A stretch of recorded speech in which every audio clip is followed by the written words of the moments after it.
Data क्या होता है? सोर्स ऑफ इंफॉर्मेशन होता है। इसके बाद जस्ट उसके नीचे पैराग्राफ चेंज करके और डेटा के बारे में ही लिखना आप। From analysis of raw data, from analysis of raw data, analysis of raw data, analysis of raw data which cannot make out any, which cannot make out any meaning, which cannot make out any meaning, which cannot make out any meaning। इसके बाद next point आपका आता है ना, information क्या होता है। Next heading आप देंगे इंफॉर्मेशन। इंफॉर्मेशन, इंफॉर्मेशन,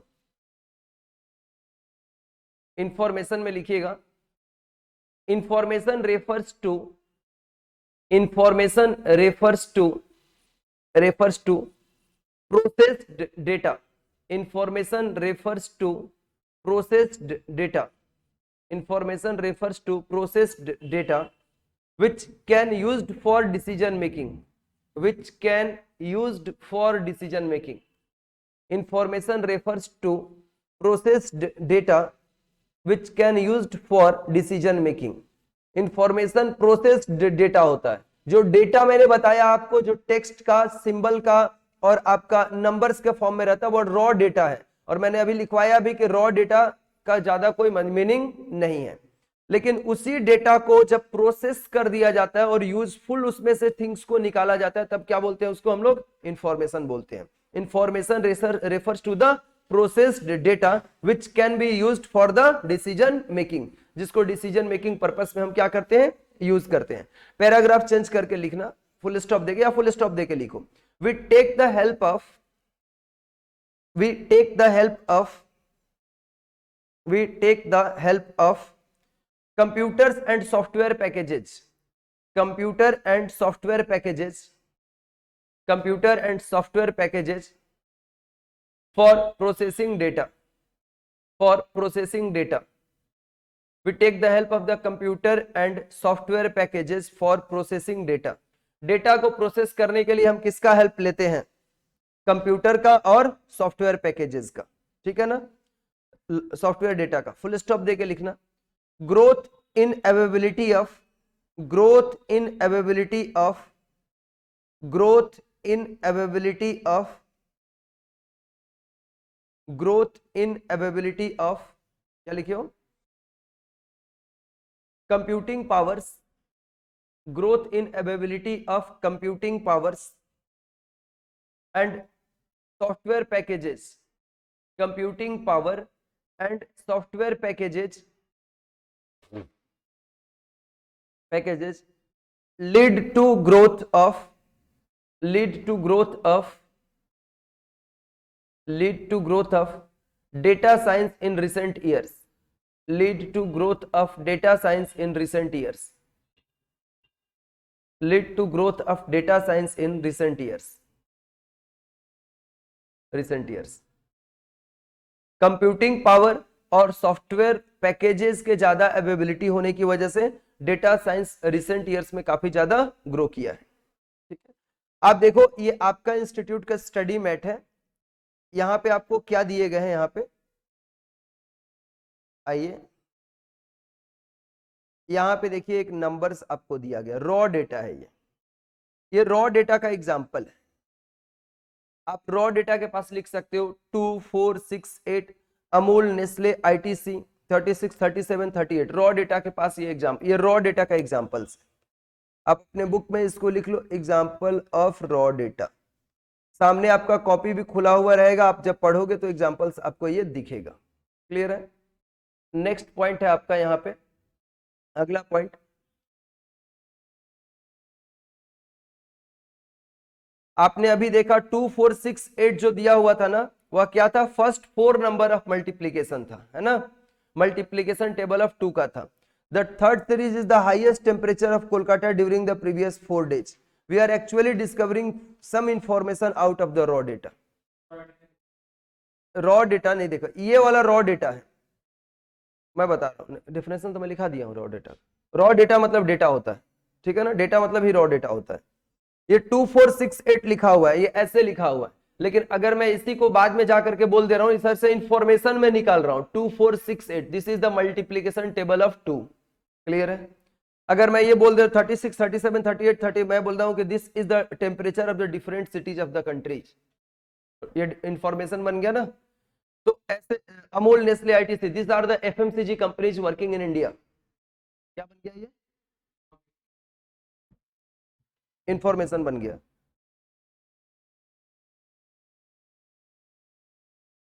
इसके बाद देखो ये इंफॉर्मेशन कैसे बनता है, नीचे लिख लेना इंफॉर्मेशन के पास, information equal to data plus context, information equal to data plus context, data plus context. Information कैसे बनता है? Data plus context. डन है, डेटा प्लस कंटेक्स्ट। इसके बाद अगला पॉइंट है हम लोगों का यहां पे, नॉलेज क्या होता है? नॉलेज, नॉलेज लिखना, नॉलेज हेडिंग देके, तीसरा नंबर पॉइंट देके हेडिंग देके लिखना नॉलेज, नॉलेज। सबसे पहले होता है डेटा, उस डेटा को जब हम प्रोसेस करते हैं तो उधर से क्या निकल के आता है? इंफॉर्मेशन।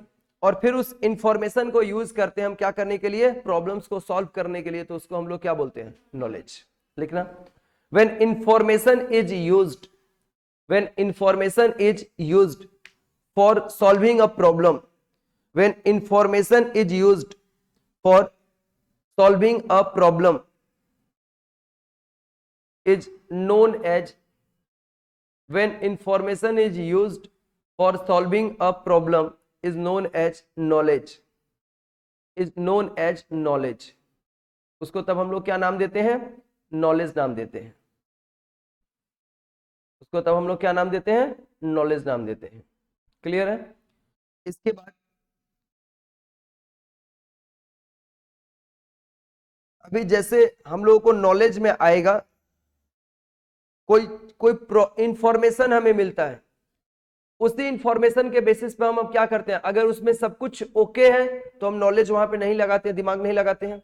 अगर उसमें प्रॉब्लम्स है तो उस प्रॉब्लम को सॉल्व करने के लिए हम क्या करते हैं? अपना क्या यूज करते हैं? नॉलेज को यूज करते हैं। जैसे कि एग्जांपल्स के तौर पे, अभी लिखना नहीं है, एग्जांपल्स के तौर पे, by having the information about highest temperature in Kolkata for a month, we may try to estimate the sale of the air conditioner. अगर मैं एयर कंडीशनर का सेलर हूं, ठीक है ना, एयर कंडीशनर का मैं क्या हूं? सेलर हूं।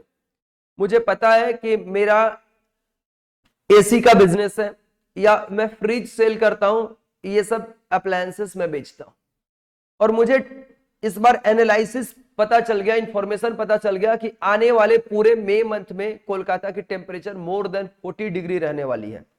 तो उस समय मेरे को पता है कि इस समय क्या ज्यादा से ज्यादा सेल होगा? एयर कंडीशनर सेल होंगे। और मैं इस समय सेल कर भी सकता हूं, नए नए ऑफर्स निकाल के सेल कर सकता हूं, जिसको खरीदने का मूड नहीं हुआ क्रेडिट फैसिलिटी देकर सेल कर सकता हूं, वो भी खरीदने चला आएगा।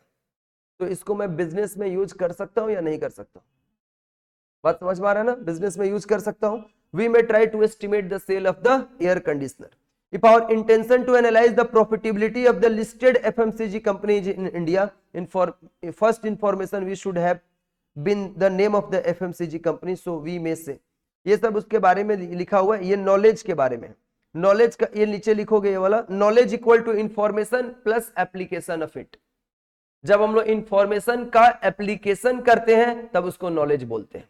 नॉलेज इक्वल टू लिख लो information plus application of it, application of it.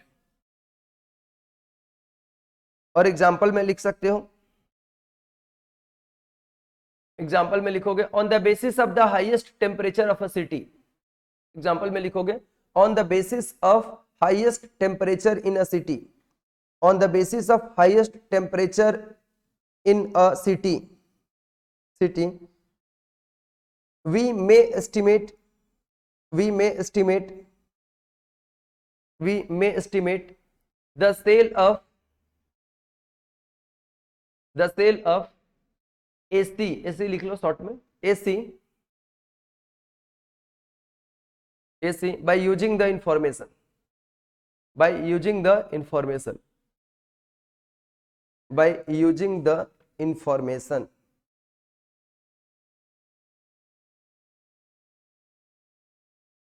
हो गया। इसके बाद से नेक्स्ट आप लोग हेडिंग देंगे यहां पर,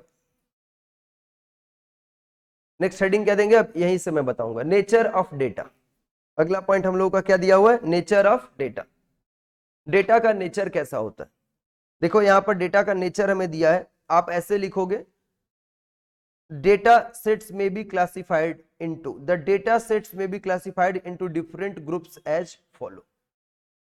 न्यूमेरिकल डेटा, न्यूमेरिकल डेटा में अगर बोलूंगा, any data expressed as number is a numerical data. जो डेटा नंबर में एक्सप्रेस किया हुआ रहेगा उसको न्यूमेरिकल डेटा हम लोग बोलते हैं। जैसे in finance a prominent example is stock price data. Stock का हमें प्राइस पता है तो इसको हम लोग क्या बोलेंगे, न्यूमेरिकल प्राइस। सर ये सब याद रखना है, सब डायग्राम वायग्राम सब बना के दिया हुआ है, देखना भी मत उसकी तरफ, क्या मत करना, देखना भी मत, उतना ही मार्क करो जितना मैंने बुक में मार्क करवाया। क्लियर है क्या आपको? अगला पॉइंट हम लोग का है डिस्क्रिप्टिव डेटा। नेक्स्ट पॉइंट हम लोग का क्या है, डिस्क्रिप्टिव डेटा। यहाँ पे समटाइम्स इंफॉर्मेशन में भी deciphered in the form of qualitative information. जब क्वालिटेटिव इंफॉर्मेशन के फॉर्म में, क्वालिटेटिव इंफॉर्मेशन के फॉर्म में डेटा इंफॉर्मेशन को डिस्क्राइब किया हुआ रहता है, ठीक है ना, डिसिफर किया रहता है, डिस्क्राइब किया हुआ रहता है, तब इसको हम लोग डिस्क्रिप्टिव डेटा बोलते हैं, तब इसको डिस्क्रिप्टिव डेटा। जैसे आपने देखा ना, ये सब आपको यहाँ पे ये डिस्क्रिप्टिव डेटा है पूरा, ये सॉरी ये वाला मैं बोल रहा हूँ, ये आपका पूरा डिस्क्रिप्टिव डेटा है। यहाँ पे ये देखो, ये रहा डिस्क्रिप्टिव डेटा, ये हुआ डिस्क्रिप्टिव डेटा का example, example of descriptive data. लिखना है सर, पढ़ना होगा तो पढ़ लेना। At Hindustan Unilever we have always strive to grow our business while protecting the planet and doing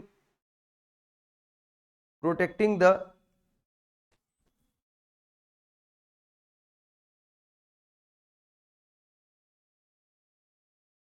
yes protecting the doing good for the people. We believe that to generate superior long term value we need to care for all our stakeholder, our consumers, customer, employees, shareholders and all above. ये इनका क्या दे रखा है, descriptive data दिया हुआ है। We call it the multitask holders model of sustainable growth. एक company अपने बारे में बता रहा है, हिंदुस्तान यूनिलीवर, कि हमारा क्या है, अपने बिजनेस को एक्सपेंड करने के साथ साथ पूरे प्लेनेट के लोगों को हमें क्या करना है, वेल थिंग्स को प्रोवाइड करना है, उनको प्रोटेक्ट करने का काम करना है। इसके लिए हम लोग क्या करते हैं, superior long term value create करते हैं। मतलब हमारा शॉर्ट टर्म बिजनेस प्लान है ही नहीं, लॉन्ग टर्म वैल्यू क्रिएशन है, कि एक बार हम पीपल्स के बीच वैल्यू क्रिएट कर लेंगे तो लोग हमारे पास हमारे प्रोडक्ट को हमेशा परचेज करके लेकर जाएंगे। बिकॉज ये कंज्यूमर गुड्स बनाता है, तो जब तक हम मरेंगे नहीं तब तक कंज्यूमर गुड्स का हमारा रिक्वायरमेंट खत्म होने वाला है नहीं, हम लोग इससे परचेज करते रहेंगे। और ये इसके बीच में बोल रहा है कि हम अपने सारे consumers, customer, employee, shareholders, सभी का हम लोग क्या करते हैं, केयर टेकिंग करते हैं। सभी लोगों का ध्यान रखते हुए हम लोग कोई भी अपने बिजनेस डिसीजंस लेते हैं। इसके बाद नेक्स्ट आपको करना है ग्राफिकल डेटा, ग्राफिक डेटा, जिसको अ पिक्चर और ग्राफिक्स में टेल 1000 स्टोरीज। ग्राफिकल डेटा वाला ना 1000 स्टोरीज। डेटा में अल्सो भी presented in the form of, इसमें इतना ही मार्क करोगे जो यहाँ पे लिखा हुआ है। डेटा क्या बोल रहा है ना, कि एक पिक्चर या ग्राफिक अगर होता है ना तो वह आपके इंफॉर्मेशन का 1000 तरह का स्टोरी बना के दे सकता है। एक ग्राफिक्स इंफॉर्मेशन, एक पिक्चोरियल इंफॉर्मेशन, बहुत सारे इंफॉर्मेशन हमें प्रोवाइड करते हैं। Data may also be presented in the form of a picture और the graphics. For example the price, stock price of Hindustan Unilever may be presented in the form of a picture और the chart. जैसे आप picture और chart के form में दिखाया जा रहा है, ये बहुत सारे इंफॉर्मेशन दे सकता है, ठीक है, यहां तक इसको मार्क कर लोगे। ये कौन है, ये आप लोग पढ़ना, इंफॉर्मेशन के लिए, जस्ट नॉलेज के लिए आप जरूर से इसे पढ़ें कृपया करके, ये हमारे पे ना छोड़े। हिंदुस्तान यूनिलीवर लिमिटेड एक consumer goods company, headquarter Mumbai में है। It is a subsidiary of the Unilever, a British company. इसका देखो, ये यूनिलीवर नाम कैसे रखा, हिंदुस्तान यूनिलीवर लिमिटेड। हम लोग को लगता है ना अपने लोगों को कि हम लोगों का ये इंडियन कंपनी ही है, ऐसा महसूस होता है ना, but this is not an Indian company. ये एक फॉरेन की कंपनी है, यूनिलीवर लिमिटेड, फॉरेन की कंपनी है। उसने अपने एक इंडिया में सब्सिडरीज खोला और उसका सब्सिडरीज इंडिया में इतना बड़ा, मैं क्या बताऊं, उसका नाम क्या है, हिंदुस्तान यूनिलीवर लिमिटेड। ये बोला it product include the foods बनाता है, बिहेवियरेजेस बनाता है, क्लीनिंग एजेंट्स, मतलब क्लीनिंग के प्रोडक्ट्स बनाते हैं, पर्सनल केयर प्रोडक्ट्स, ये सब कुछ बनाता है, ठीक है ना। फिर water purifier and other fast moving consumer goods बनाता है। इसका सीईओ कौन है इंडिया में, ये है पेरेंट्स ऑर्गेनाइजेशन यूनिलीवर है, जो कि ब्रिटेन का कंपनी है। इंडिया में इसको 1933 में फाउंड किया गया था, हेडक्वार्टर मुंबई में है। नंबर ऑफ पीपल कितना एम्प्लॉय है इंडिया में, 21,000 एज पर द 2022 काउंटिंग। इसमें 21,000 इंडिया में लोग एम्प्लॉयड है इस कंपनी में, ठीक है। और ये याद रखना, रेवेन्यू इसका देख लो कितना है, 40,415 करोड़ एक साल का इसका रेवेन्यू है। समझ में आ रहा है ना, रेवेन्यू, सेल्स, हाँ जी। और इसका फाउंडर, मतलब इसका जो पेरेंट कंपनी, उसका फाउंडर कौन है, liver brothers United traders limited और हिंदुस्तान वनस्पति मैन्युफैक्चरर कंपनी लिमिटेड, हिंदुस्तान वनस्पति मैन्युफैक्चरर प्राइवेट लिमिटेड, ये लोग इसके फाउंडर है। मतलब इन लोगों को ये रिस्पॉन्सिबिलिटीज है। तो ये नॉलेज के लिए पढ़ना है। ये आपको इस कंपनी का वेबसाइट HUL.co.in पे भी अवेलेबल हो जाएगा, ठीक है। आप चाहो तो जाके सेम चीज वहां से भी उठा के पढ़ सकते हैं। इसके बाद अब आपको, ये आपका एक चैप्टर खत्म हो गया, ठीक है। अब दूसरा चैप्टर पे हम लोग मूव ऑन करते हैं। अभी हेडिंग दे देना आप लोग, टाइप्स ऑफ चैप्टर का 8.2 दे के हेडिंग दे दो पूरा, types of data in finance and costing, types of data in finance and costing, types of data in finance and costing, types of data in finance and costing.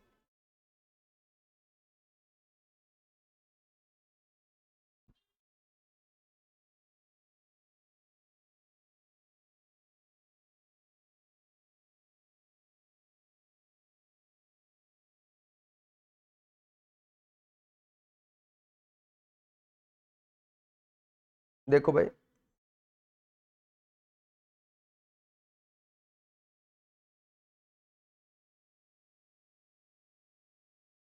Data play a very important role in the study of finance and cost accounting.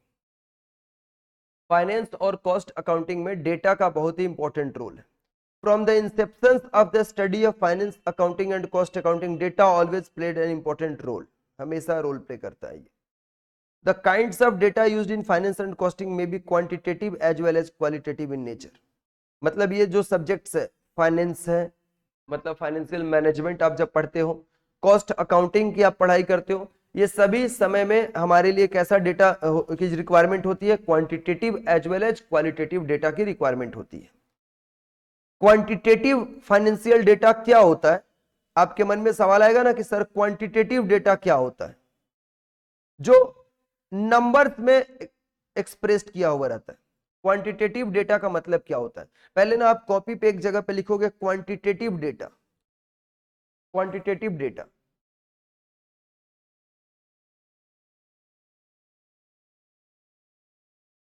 Quantitative data, quantitative data refers to, लिखिएगा, quantitative data refers to, quantitative data refers to any data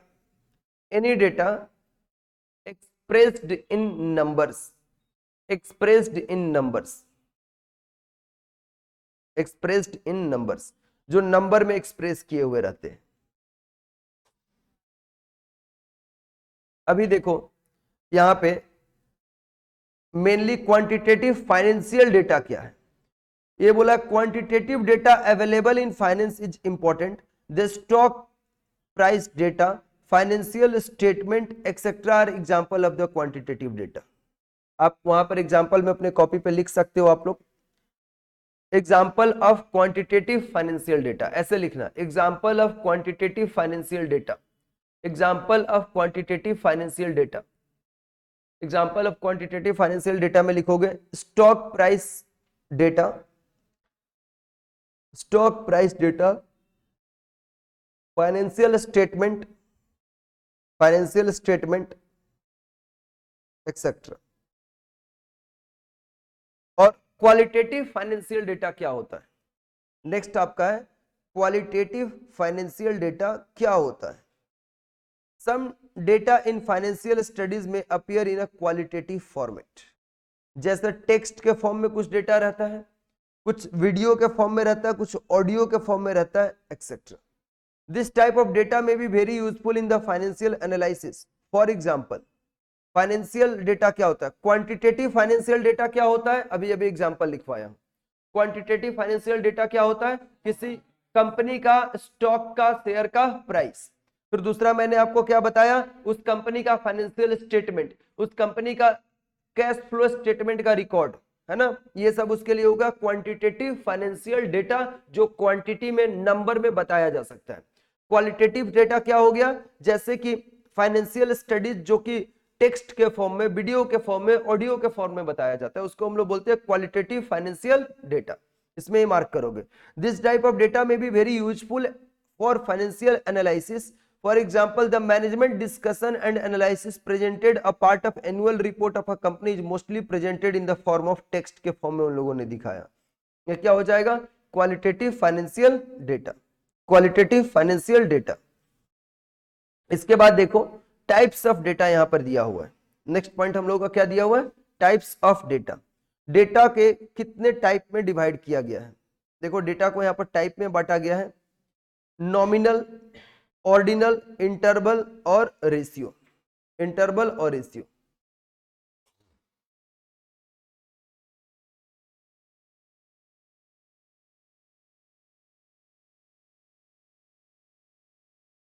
ये types of data mark कर लो पहले।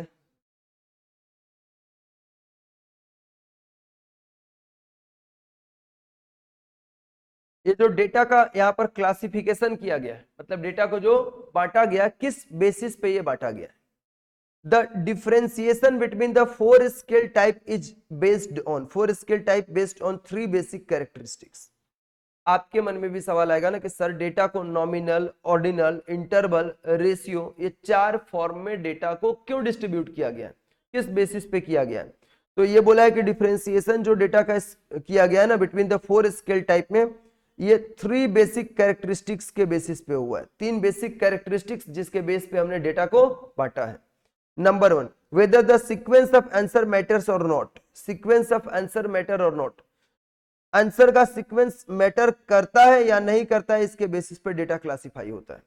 Weather the gap between observation is significant or interpretable or not, or the existence or present of a genuine zero. The existence or presence of a genuine zero, ये three types के basis पे data को हम लोगों ने क्या किया? Four part में क्लासिफाई किया है। ये तीन टाइप बेसिस आप लिख करके रखेंगे, तीन बेसिस आप लिख करके रखेंगे इसको।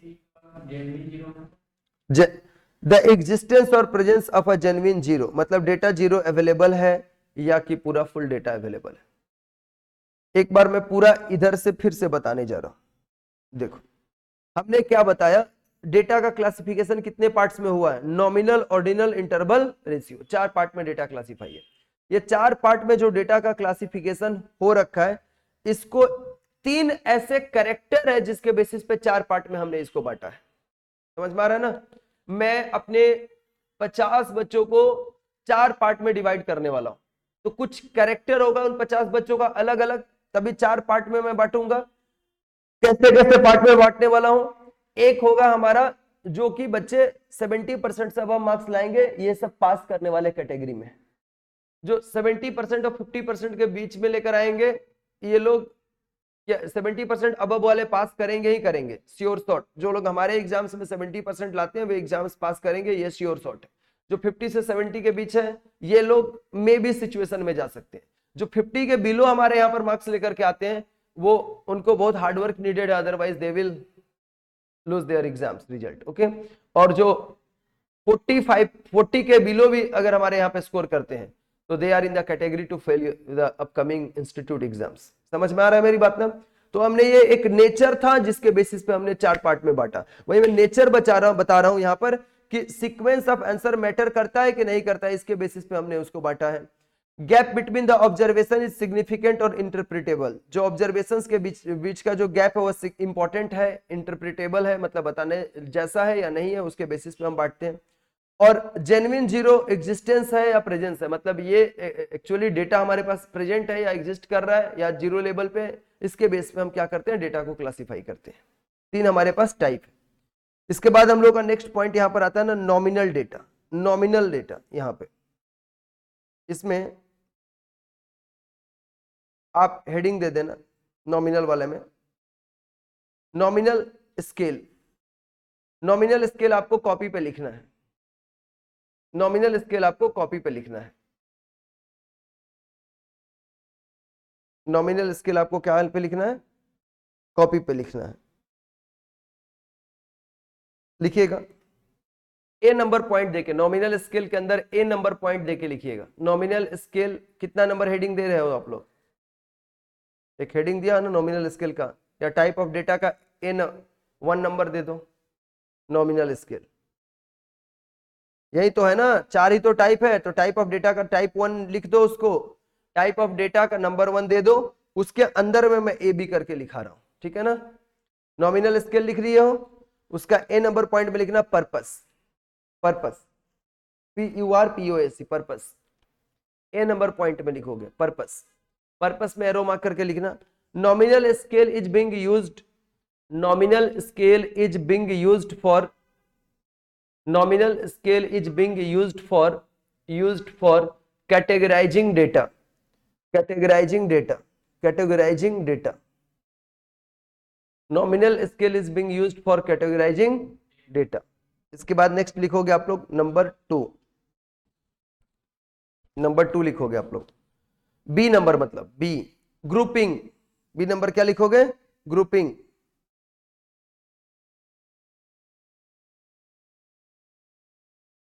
क्या लिखो, ग्रुपिंग।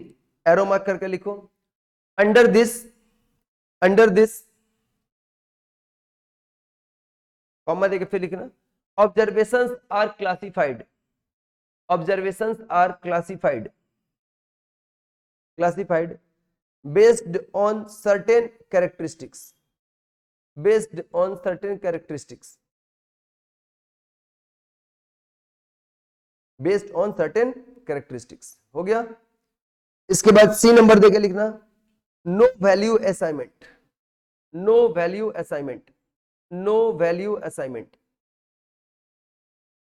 No value assignment. इसमें लिखिएगा एरो मार्क करके। The category labels, the category labels, labels LABELS, labels, label मत लिख देना, LABELS में बोला, labels may contain numbers, may contain numbers, may contains numbers, numbers but have no numerical value, but have no numerical value, no numerical value, no numerical value। बस तो यही वाला लिखना है। लिखिएगा क्लासिफाइंग इक्विटीज इनटू, एग्जांपल्स में लिखिएगा classifying equities into, into small cap, mid cap and large cap. Classified, classifying, classifying equities into, equities into, into small cap, फिर इसके बाद से मिड कैप और लार्ज कैप। इसका मतलब क्या हुआ, इक्विटी शेयर्स होते हैं ना, इक्विटी शेयर्स, ये शेयर्स के तीन कैटेगरीज होते हैं, small cap shares, mid cap shares और large cap shares. Small cap shares क्या होते हैं, जिनके प्राइसेस बिलो मतलब कम होते हैं, 100 रुपया, 50 रुपया, 150 रुपया, ऐसे प्राइसेस वाले शेयर्स होते हैं, लेकिन ये भी रिटर्न बेटर बेटर देते हैं, स्मॉल कैप शेयर बोले जाते हैं, ये भी रिटर्न डिविडेंड अच्छा देते हैं। मीडियम कैप शेयर किसको बोले जाते हैं, जिनके प्राइसेस 700, 800, बिलो 1000 या 1000 के नियर अबाउट होता है।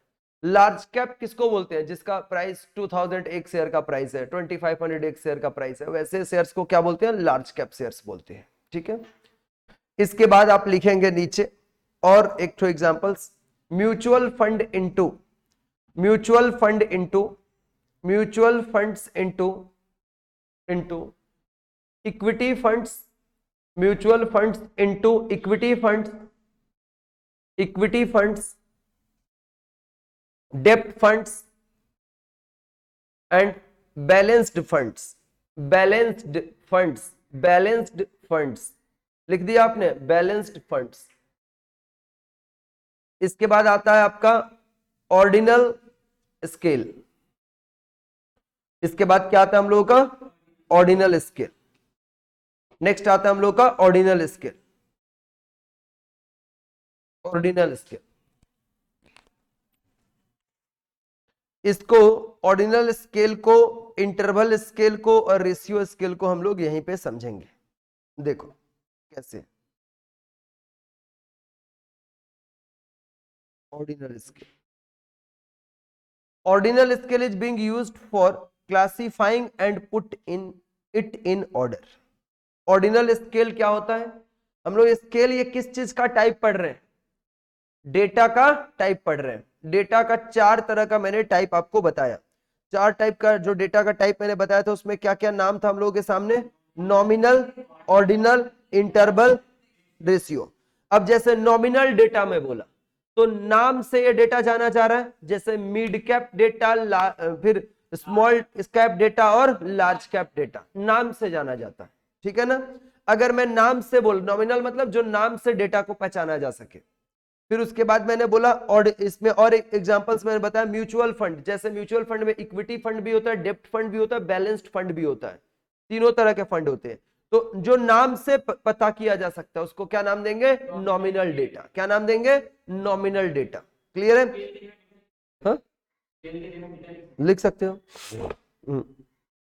उसके बाद से हम लोगों का क्या है, ऑर्डिनल स्केल है। उसके बाद हम लोगों का क्या है यहाँ पर, ऑर्डिनल स्केल है। ऑर्डिनल स्केल, ये स्केल क्यों यूज किया है यहाँ पर, इस स्केल के बेसिस पे बांटा गया है। आप डेटा लिख सकते हो बिल्कुल, क्योंकि वो डेटा का ही टाइप है। इसके बाद इसमें क्या बोला, ordinal scale is being used for classifying and put it in order. Classify करना एंड ऑर्डर में सजाने को हम लोग क्या बोलते हैं, ऑर्डिनल स्केल बोलते हैं। क्या बोलते हैं, ऑर्डिनल स्केल बोलते हैं। जैसे मैं अगर बोलूं ऑर्डिनल स्केल, जैसे मैं बोलूं यहां पे top 10 cricketers, top 10 cricketers by runs. फिर मैं बोलूं टॉप 10 क्रिकेटर्स, क्रिकेटर्स का स्पेलिंग सही है क्या, टी होगा क्या, क्रिकेटर्स, ठीक है, ठीक कर लेना तुम लोग जब लिखना तो ठीक कर लेना। टॉप 10 क्रिकेटर्स बाय विकेट्स, सही है, समझ में आ रहा ना। फिर टॉप 10 क्रिकेटर्स बाय सिक्सेस, सबसे ज्यादा सिक्स मारने वाले टॉप 10 क्रिकेटर। ये सब क्या हो गया, क्लासिफिकेशन। बात समझ में आ रही है ना आप लोगों को। तो आपने ये लिखा है ना, लिखा है कि नहीं लिखा, नहीं लिखा ना, मैट में जगह है ना, ये तीनों एग्जांपल लिख दो ऊपर। और यहां पर भी दिया हुआ है, यहां पर भी आपको दिया हुआ है, ठीक है, ये तीनों लिख दो। या आप एक काम करो ना, ऑर्डिनल स्केल को कॉपी में लिखो, ये एक लाइन लिखो, एग्जांपल अच्छा से लिखो, ताकि कॉपी में चारों स्केल लिखा हुआ रहेगा, क्यों बुक में गंदगी फैलाओगे। Ordinal scale, ordinal scale is being used for classifying, ordinal scale is being used for classifying, used for classifying and put it in order, and put it in order।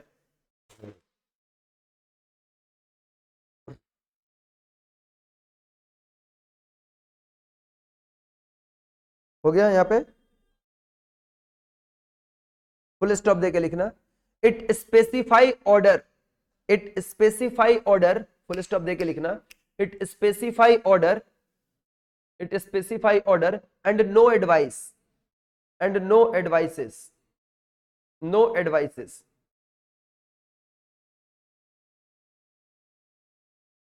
क्या मैं बोला, it specify order, ऑर्डर मतलब serial number, order and no advices, no advices, full stop देके लिखना। The number just indicate an order, full stop देके लिखना। The number just indicate an order, the number just indicate an order,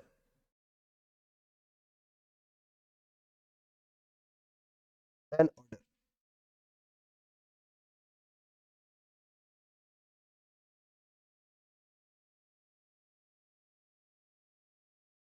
example लिख दो। The top 10 stocks by PE ratio, examples लिख दो। The top 10 stocks by PE ratio, top 10 stocks by PE ratio, ठीक है ना। Price earning ratio इसको बोलते हैं। सर कब पढ़ाएंगे इसको? एफएम में पढ़ाऊंगा, पीई रेशियो, ठीक है। नीचे और एक एग्जांपल्स लिख दो। The top 10 stocks by market capitalisation, market cap, इसी को मार्केट कैप कैप बोलते हैं। मार्केट कैपिटलाइजेशन मार्केट मतलब market cap. The top 10 stocks by market capitalisation, the top 10 stocks by market capitalisation, the top 10 stocks by market capitalisation, लिख दिया।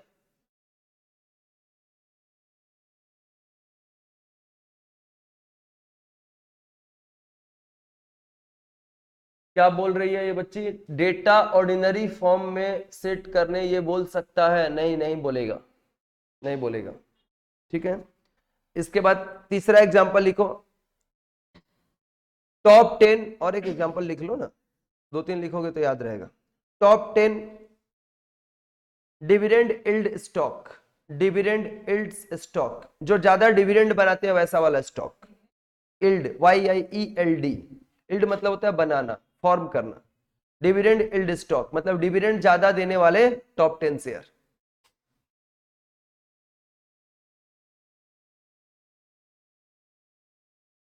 हो गया। इसके बाद नेक्स्ट पॉइंट हम लोगों का इंटरवल स्केल। नेक्स्ट पॉइंट क्या हम लोगों का? Interval scale. Interval scale is used for categorising and ranking using an equal interval scale. अच्छा बच्चों मेरे, इंटरवल स्केल से रिलेटेड मान लो आपको एक fill in the blanks exams में आया, और क्या आया?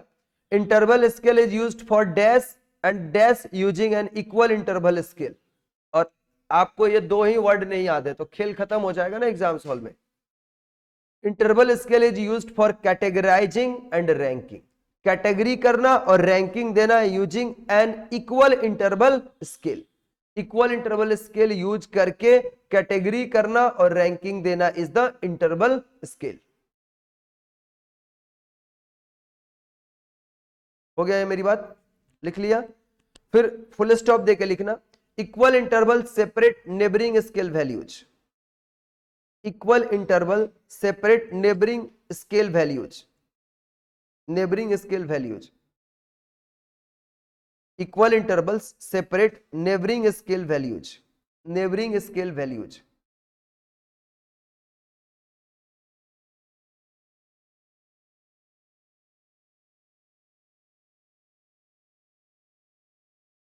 फॉर एग्जाम्पल टेम्परेचर का जो स्केल होता है, the temperature of 40 degree is 5 degree higher than that of 35 degree.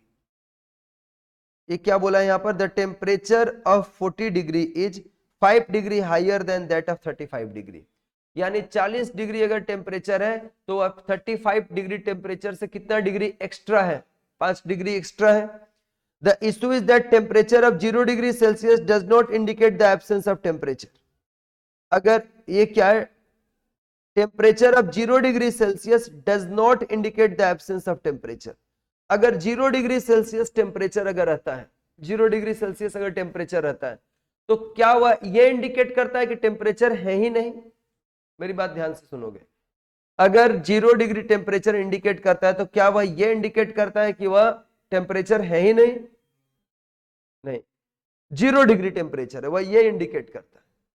अगर कोई बच्चा एग्जाम्स देकर के अगर मान लो 10 नंबर स्कोर करता है तो क्या वह CA CMA का स्टूडेंट है ही नहीं?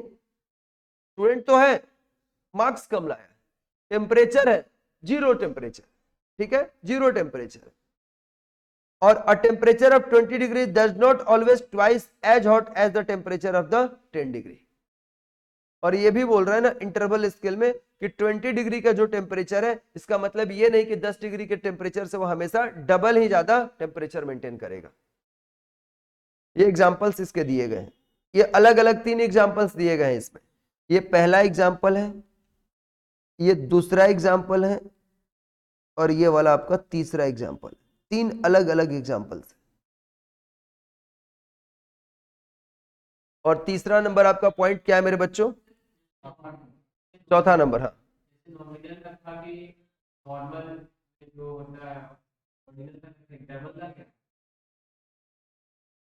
इंटरवल का है कैटेगरी और रैंक वाइज। जैसे अगर मैं बोलूं ना, अगर मैं रैंक दे रहा हूं, टेम्परेचर का ही मैं रैंक दे रहा हूं अगर, ठीक है, अगर रैंक 2 बेसिस पे हो सकता है, एक लोअर देन मतलब एक मोर देन, एक लेस देन हो सकता है। अगर मैं बोलूं कि सबसे कम टेम्परेचर को हम सबसे रैंक 1 देंगे, तब 4 तरह का टेम्परेचर है 4 सिटी में, तो रैंक 1 पे कौन है? जो सबसे कम टेम्परेचर है वहां पर रैंक 1 पे। जैसे अभी ठंडा पड़ रहा है, मान लो से फॉर एग्जांपल विंटर है, और दिल्ली का अब कश्मीर का जो टेम्परेचर है श्रीनगर का वह 0 डिग्री है, दिल्ली का 1 है, तो हम सबसे लोएस्ट टेम्परेचर में रैंक 1 पे कौन सा है? श्रीनगर है। फिर न्यू दिल्ली है, और यहाँ का टेम्परेचर उस समय जब वहां पे 0 है तब यहाँ का टेम्परेचर 20 है, तो हम क्या बोलेंगे? ये सबसे लास्ट में रैंक पे। अगर हाईएस्ट टेम्परेचर में बोलूं तो क्या हो जाएगा? ये हाईएस्ट हो जाएगा रैंक 1 में। तो कैटेगरी करना, फिर रैंकिंग देना, एंड इक्वल इंटरवल स्केल पे, इसको हम लोग क्या बोलते हैं? इंटरवल स्केल बोलते हैं, ठीक है। इसके बाद है रेशियो स्केल। रेशियो स्केल देखिए इसमें क्या, रेशियो स्केल में मेरे बच्चों, the ratio scale possesses all characteristics of nominal, ordinal and interval scale. मतलब ऊपर का जो 3, जैसे माँ बाप के 4 बच्चे, चौथा नंबर जो बच्चा है ना, उसके वो अपने तीनों, मतलब अपने तीनों बड़े भाइयों और बहनों के साथ उसने खेला है। सबसे छोटा बच्चा है तो उनके साथ तो खेलेगा ना। फिर उसके अंदर एक ऐसा कैरेक्टर आ गया कि वो उसका अपना तो बुद्धि जो ज्ञान है वो अपने सारे बड़े भाई बहन लोग का भी ज्ञान कॉपी करके रखा है, मतलब ज्ञान शैतानी जो भी है सब कुछ। तो इसको क्या बोलते हैं? रेशियो स्केल वही काम करता है। इसके अंदर नॉमिनल का भी कैरेक्टर है, ऑर्डिनल का भी कैरेक्टर है, और इंटरवल का भी कैरेक्टर है। तीनों कैरेक्टर इसके अंदर है। The ratio scale possesses the all characteristics of the nominal, ordinal and interval scale. The acquired data can not only be classified and rated on a ratio scale but also have equal intervals भी इसमें होते हैं। Equal interval मतलब interval scale हो गया। a ratio scale has a true zero meaning that zero has a significant value। Ratio scale के पास अगर true zero है मतलब जीरो का भी वैल्यू है यहां पर। The genuine zero value on a ratio scale allow for a magnitude to be described. For example, length, time, mass, money, age are a typical example of the ratio scale। यहां पर क्या है? Length, time, mass, money. For data analysis a ratio scale may be utilized to measure the sales ratio. अच्छा, ये पूछेगा आप लोगों से, रेशियो जो रेशियो स्केल है इसको डेटा एनालिसिस में किस काम में हम लोग यूज करते हैं? For data analysis purpose ratio scale भी utilized for the purpose of sales, pricing, market share and client count के लिए करते हैं। क्लाइंट काउंट के लिए करते हैं किसको? रेशियो स्केल को डेटा एनालिसिस में हम अपने क्लाइंट के काउंटिंग के लिए करते हैं, मार्केट में हमारा कितना शेयर है इसके लिए हम यूज करते हैं। ये लिख लेना अलग से आप लोग। मतलब आपको क्या करना चाहिए ना, आपको ना इसमें कुछ बातें बताई गई है। मैं कॉपी पे लिखाता तो कैसे लिखा देता, तुम लोगों को मैं एक बार बता दे रहा हूं। तुम लोग ऐसे कॉपी पे घर पे लिखोगे, मेरी एक सलाह है, या अभी अगर लिखना चाहते हो तो अभी लिख सकते हो बैठकर, कोई दिक्कत नहीं है। आपको क्या करना है, यहाँ पे ऐसे लिखना आप लोग, रेशियो स्केल में कैरेक्टरिस्टिक्स, पहले हेडिंग देना कैरेक्टरिस्टिक्स, ठीक है ना। उसमें लिख दोगे यहां से लेकर के और यहां तक, यहां से लेकर के यहां तक लिख दिया आपने।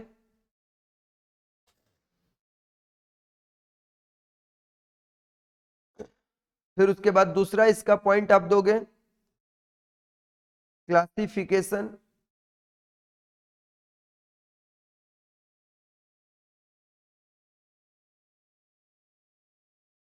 Plus interval, classification plus interval. इसमें क्या करोगे, यहां से स्टार्ट करोगे इसको और यहां तक इसको लिखोगे इक्वल इंटरवल तक, यहां तक, ये वाला हेडिंग के अंदर। तीसरा नंबर हेडिंग आप लोग क्या दोगे, ट्रू जीरो। तीसरा नंबर हेडिंग क्या दोगे, ट्रू जीरो। इसमें कहां से कहां तक लिखोगे, यहां से लेकर के यहां तक, ठीक है ना। देखा। फिर इसके बाद से नंबर 4 में आप हेडिंग दोगे एग्जाम्पल्स। इसमें कहां से कहां तक लिखोगे, ये एग्जाम्पल्स लिखोगे, लेंथ से लेकर के रेशियो स्केल तक। और 5वां नंबर हेडिंग दोगे यूसेज।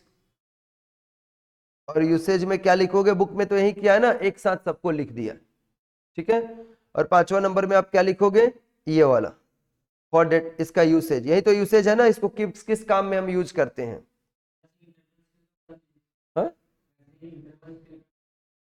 इंटरवल स्केल का भी लिखवा दे, इंटरवल स्केल का तो मैंने लिखवा ही दिया। इंटरवल स्केल का मैंने आपको क्या बोला, कैसे लिखना है, आपको ये 2 लाइन लिखना है और फिर एग्जाम्पल, और 1 2 3 4 तो मैंने क्लासिफाई कर दिया था उसमें। एग्जाम्पल 3 अलग अलग एग्जाम्पल्स आपको दिए गए, ठीक है। मैंने उसमें क्लासिफिकेशन पहले ही कर दिया था। लिखा आपने ये,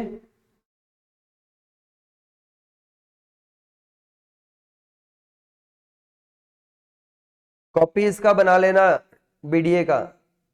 जितना कम नंबर है, एकदम ऐसा होगा कि पेपर हार्ड आ गया तो इधर से कुछ तो लिख के आओगे। एफएम का पेपर में अगर मान लो ऐसा आ गया कि आपका 70 का पेपर है, 75 का पेपर में आपका 25 नंबर का पेपर बहुत हार्ड आ गया, 50 का लिखोगे, 20 का लिखोगे, 70 75 तो पास करके आओगे। बिल्कुल मार्क्स देगा। आप जैसे मैं ये लिखने के लिए तुम लोगों को बोल रहा हूँ, ऐसे कॉपी मेंटेन करो, उसको पढ़ो एकदम। ये तो पॉइंट पॉइंट वाइज हो गया ना, जल्दी से याद भी हो जाएगा, फटाफट आप पढ़ोगे याद हो जाएगा वो। और ऐसे पढ़ोगे तो इतना देख के बर्डन लगेगा आप, कॉपी में अपने से लिख डालो इसको, ठीक है। अभी ये चैप्टर भी हम लोगों का खत्म हो गया है। 2 टॉपिक 2 चैप्टर समझ लो इसका, हम लोगों ने, हम लोगों को पढ़ना ही कितना टॉपिक है इसमें, टोटल 8 शायद पढ़ना था,